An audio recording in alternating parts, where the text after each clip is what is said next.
कितने नर नारियों को भौतिक ज्ञान भी नहीं है, उनको धन कमाने का भी ज्ञान नहीं है, धन बचाने का भी ज्ञान नहीं है, धन सही जगह खर्च करने का भी ज्ञान नहीं है और भाषा का भी ज्ञान नहीं। न शुद्ध हिंदी बोल पाते हैं, न शुद्ध अंग्रेजी बोल पाते हैं और समझते भी ठीक से नहीं है। और कितने लोग ऐसे हैं जिनको खाने पीने नहाने धोने का भी ठीक से ज्ञान नहीं। वो नहाएंगे तो आधी पीठ उनकी पानी से भीगेगी ही नहीं, पाँव धोएंगे तो एड़ी बिना धोई रह जाएगी, मंजन करेंगे तो ऊपर के दांत साफ कर देंगे, नीचे कैसे रह जाएगी, उनको वो भी ज्ञान नहीं है। भौतिक ज्ञान भी जीवन के लिए आवश्यक है, लेकिन भौतिक ज्ञान और आध्यात्मिक ज्ञान दोनों का जीवन में संतुलन होना चाहिए। कभी कभी अध्यात्म के पथ पर चलने वाले लोग भौतिकता को नकार देते हैं। वो भोजन नहीं खाते हैं, भोजन छोड़ देते हैं, कपड़ा नहीं पहनते हैं,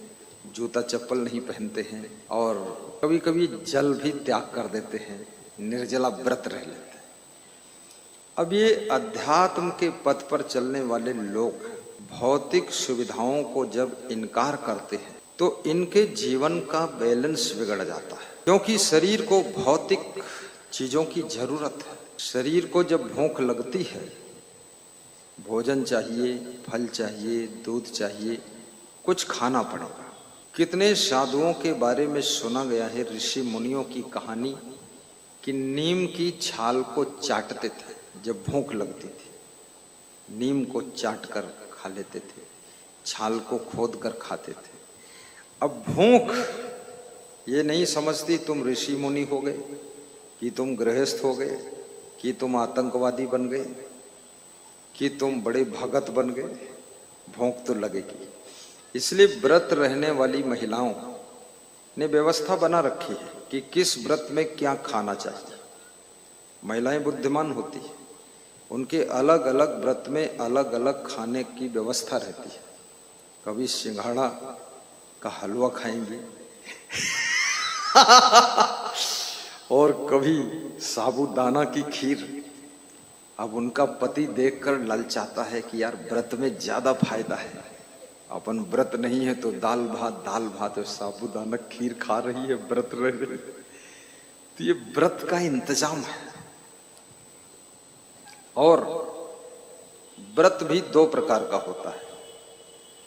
एक तो आप भोजन जल का व्रत रहते हैं, ये भी व्रत आपके मनोबल को बढ़ाता है, आपके मन को बस में करने की शक्ति पैदा करता है। इसमें भी मन को बहुत रोकना पड़ता है। ये व्रत कोई आसान नहीं है, लेकिन दूसरा व्रत है, वो व्रत है बुराइयों से व्रत रखना, अवगुणों से व्रत लेना, आजीवन व्रत। और कुसंगत के त्याग करने का व्रत लेना।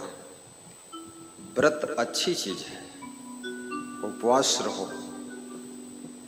विद्यार्थी को केवल एक दिन अभ्यास करना चाहिए कि आज हम दिन भर मोबाइल का व्रत लेते हैं, मोबाइल नहीं चलाएंगे आज। जिस समय मोबाइल नहीं था उस समय भी लोग शिक्षा प्राप्त करके IAS, PCS, MBBS, AMBS, BAMS, PhD, DLitt, MPhil की डिग्री हासिल करते थे। अब विद्यार्थी, अभी जो जनरेशन आ रही है, बहुत इंटेलिजेंस बच्चे हैं। आपके बच्चे आपसे कितने क्वेश्चन कोटअप करते हैं, आप उनका आंसर देने में चुप हो जाते हैं कभी कभी। तो अपने बच्चे से कहते हैं फालतू बात मत किया करो। बच्चे बड़े इंटेलिजेंस हैं, क्योंकि आप भी बुद्धिमान हैं। और जब पति पत्नी बुद्धिमान हैं तो बुद्धिमान जो संतान को जन्म दे रही है वो थोड़ा विशेष बुद्धिमान पैदा होगी। लेकिन स्टूडेंट लाइफ के लिए मोबाइल बहुत बड़ा व्यसन है, बहुत बड़ा व्यसन हो गया है।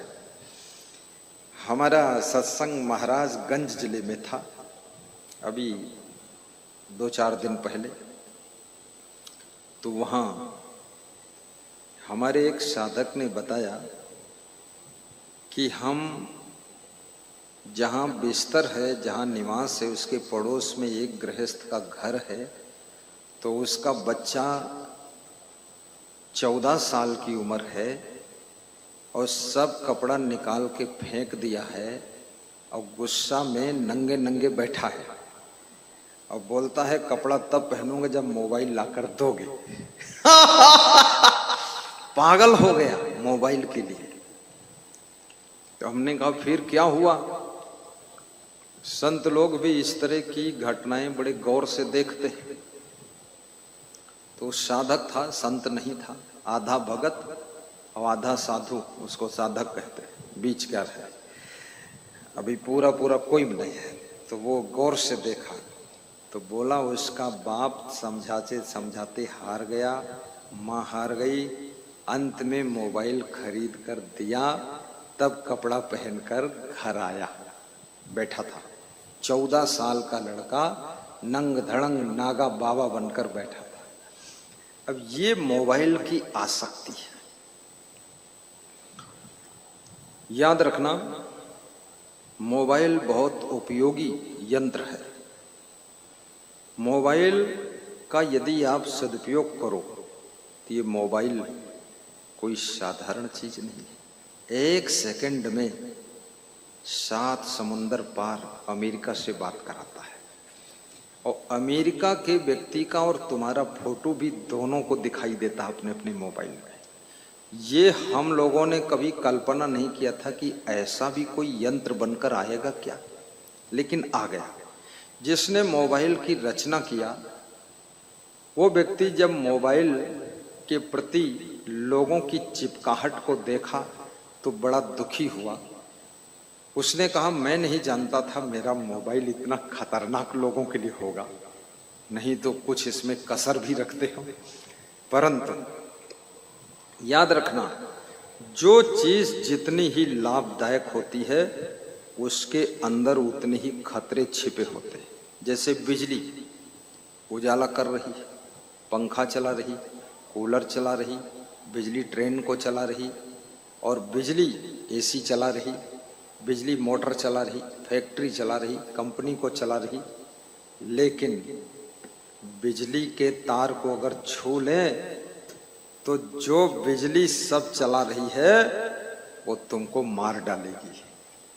ऐसे ही ये मोबाइल में बड़ी सावधानी की आवश्यकता है। ये देखिए मोबाइल की खोज करने वाले का फोटो है, इसको देखिए जरा, ये टीवी में आ रहा है, कहाँ है? इधर। ये तो ऐसे लगता है बिल्कुल नारायण दास जैसा है। वो है नारायण दास, खड़े हो ना, आपके चेहरे से मिलता जुलता आप ही ने अवतार लिया है क्या? अब देखिए चेहरे से और बालों से किसी की बुद्धि को आंका नहीं जा सकता है। कई बार शरीर से सुंदर व्यक्ति को देख करके लोग विवाह करते हैं। देखा कोई लड़की सुंदर है, सुंदर में क्या मतलब, मुंह सुंदर है, विवाह कर लिया।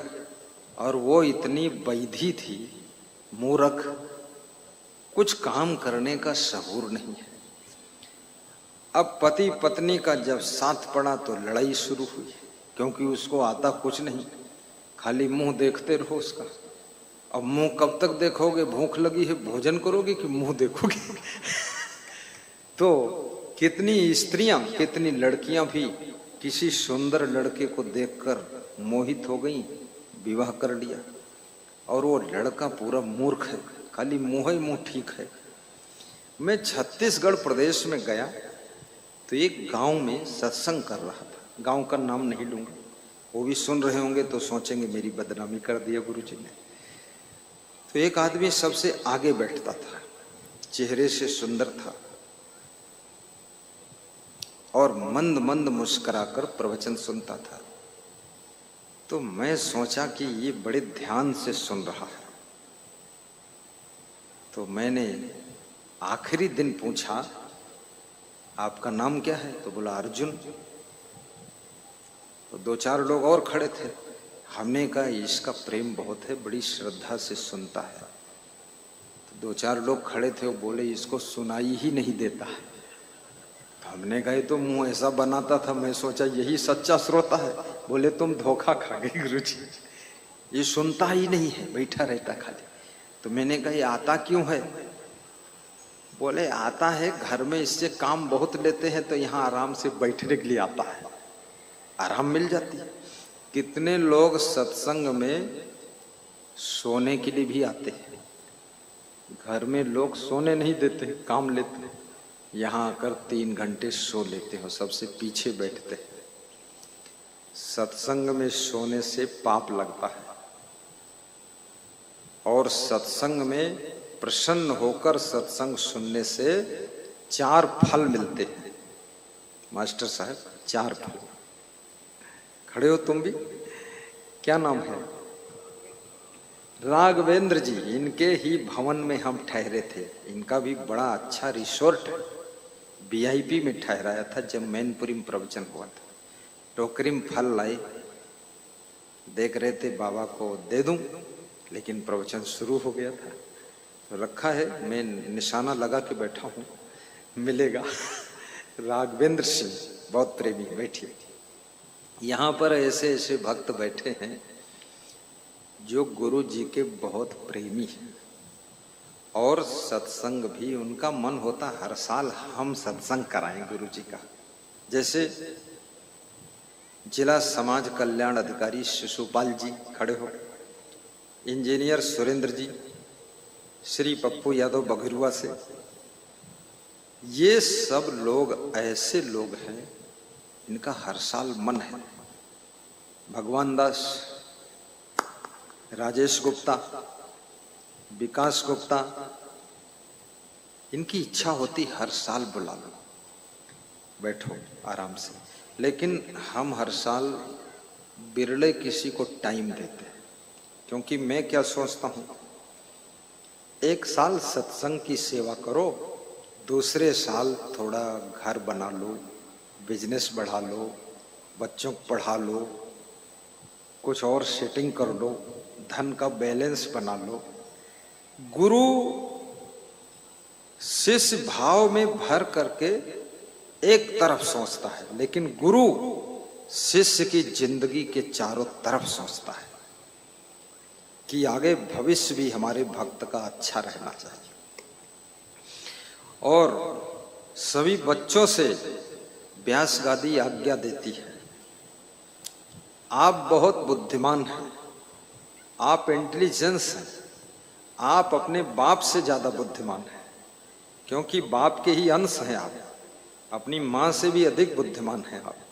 परंतु बुद्धि का दुरुपयोग न करना, बुद्धि को गलत जगह खर्च न करना, बुद्धि को एकाग्र कीजिए, बुद्धि को कंसंट्रेट कीजिए और मन को संभाल करके बाल्यावस्था में शिक्षा, अगर हायर शिक्षा प्राप्त किया है और संस्कार, जिसके पास में शिक्षा है वो धनवान बनता है और जिसके पास में संस्कार है वो गुणवान बनता है। और जो धनवान बनता है उसको भौतिक सुविधा मिलती है और जो गुणवान बनता है उसको यश, कीर्ति, सम्मान और सुख और शांति और आनंद की प्राप्ति होती है। इसलिए गुणवान भी बनना चाहिए।